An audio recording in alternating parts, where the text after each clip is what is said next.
Got a nice fire going now. That should burn for a long time.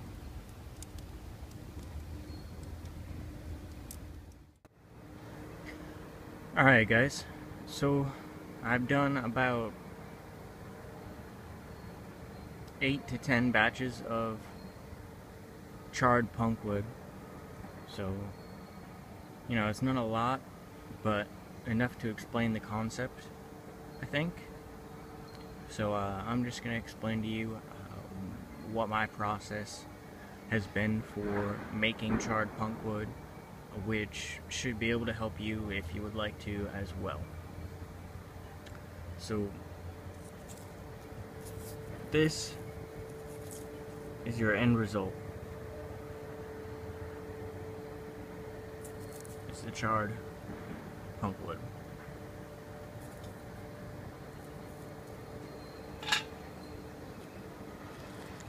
This is what it originally looked like. Not as large of a chunk, but similar. And that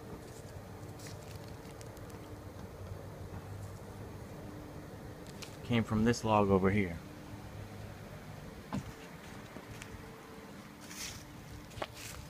It's a log that's not quite rotted, but it's not, you know, hard either. You want it, as I've been told, before you can crumble it with your hand into a powder. So this works perfectly because it's dry, but it won't crumble into a powder. And if I get into here, it'll be slightly damp, which I've also been told you want slightly damp, but I've done it with drier wood and it's worked just fine. So, going back over here, you're going to need an Altoids tin or a similar tin with the hole in the top that we'd use for char cloth, something like that. And you're just going to place 2 to 3 decent size pieces. Oops. If I don't drop it. I meant to do this before I started filming, but I forgot to. Sorry.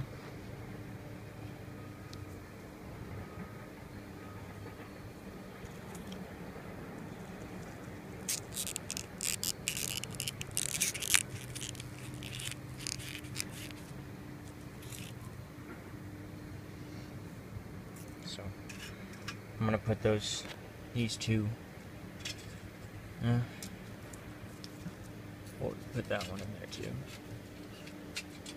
So I'm just gonna put those 3 in there. You don't have to do a lot at a time, because you know, as you saw, I've got a decent fire. That's gonna give me a lot of coals to be able to do this for a while.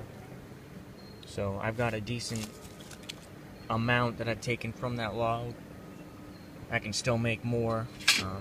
I keep this and my char cloth at home inside of mason jars. That way it doesn't stink up my house and it keeps oxygen from getting to it. Which isn't really a huge deal, but it also keeps any moisture and stuff out as well to keep it from going bad. But you're just going to close your tin. And then you're going to bring it over to your fire. And then I'm going to let this burn down a bit more and bring you back. But the way I like to make it is putting it over a bed of coals. I don't really like putting it in my fire too much. So I'll bring you back in a little bit once I push these logs further back in. That's what I actually like about having this nice fireplace that I built. I had this kind of box shape from the ruins. You know, it was 3 walls. It's open on this side. But then I took stones that had fallen around it, and a couple from the river itself, and just built this kind of semicircle to enclose it. I still need to build up this side a tiny bit more, but I really like the fact that I can just push my fire to one side and have, you know, enough space to still work if I want to cook food or make some type of charred material, since, you know, obviously I haven't done a lot, you know, I'm still learning. This is probably like my 10th or 11th batch of charred punkwood. You know, I've made plenty of char cloth to understand that concept and to be able to do it well, I think. So this is really practice at this point. It's not, you know, mastery of the skill by any means, but I will bring you guys back in a bit. Alright guys, so as you can see, I pushed my fire back a bit. I added another log just to keep it from burning through the back one, so I'll have plenty of more coals. I don't plan on using much more wood than this, if any at all. So, but as you can see, I've got a nice bed of coals right there. No flames actually shooting up, I've just got the coals, which is again how I like to cook my char cloth and now char punk. Well, I guess that stick is catching fire, which is kind of defeating what I just said. Sorry, smoke. But you want to make sure that your tin is on level ground, nice and flat on the coals. Just makes things easier for one. So you just leave it there, and I'll bring it back. Actually, never mind. I was going to say I'll bring it back when I can see the change, but my fire is hot enough already that if you can tell, out of that hole in the middle, you're going to start seeing smoke. Same thing with char cloth, you know, it's just taking all the moisture out of it and cooking your material, whatever it may be. So I will bring you back when that smoke stops, which is when you take it off of the coals, and I will show you my end result.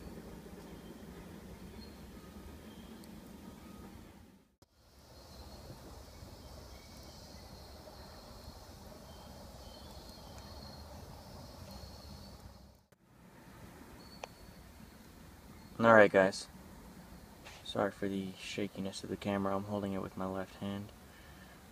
But as you can see, there is no smoke coming out of the hole now.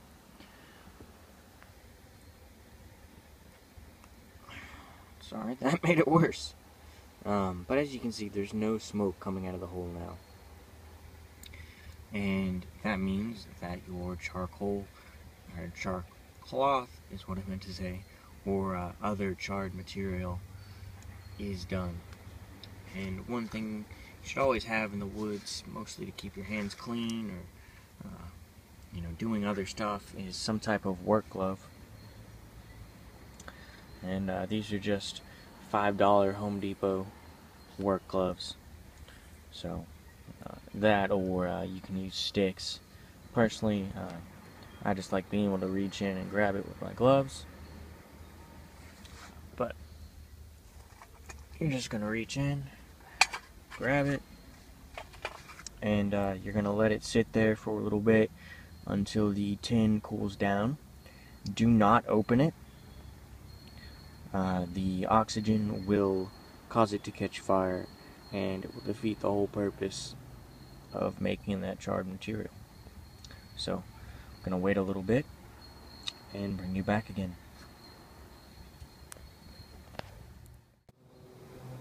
Alright guys, so our tin has cooled down enough. You want to make sure you're able to touch it and it's cool to the touch. You know, you have no problem holding it. So, gonna open it up, and just to make sure, you know, everything's alright, I'll light up a piece. So,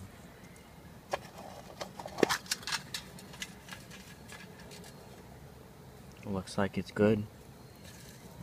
You know, there's no wood color left.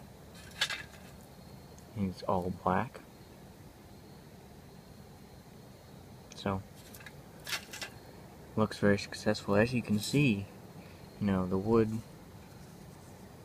shrunk quite a bit from having all that moisture taken out.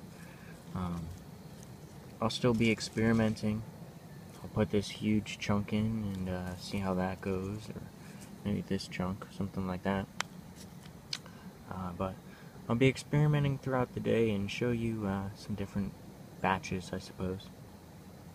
But that's what you want when you do it.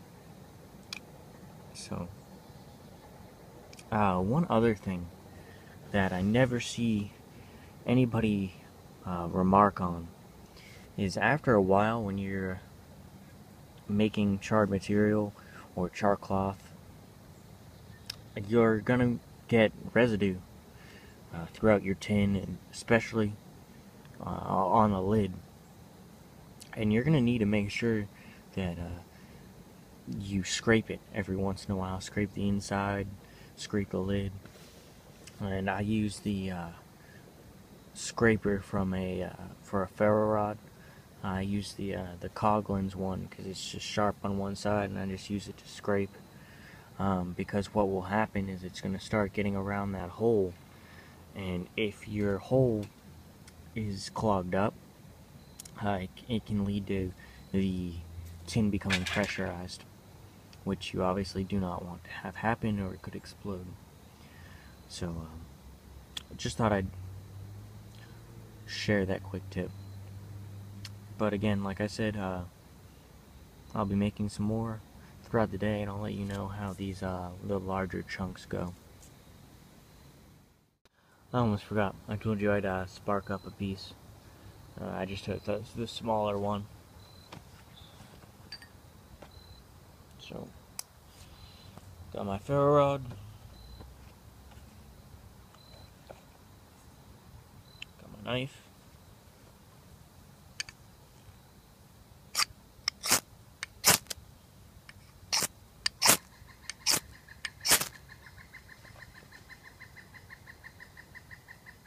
There you go. Some good charred punkwood.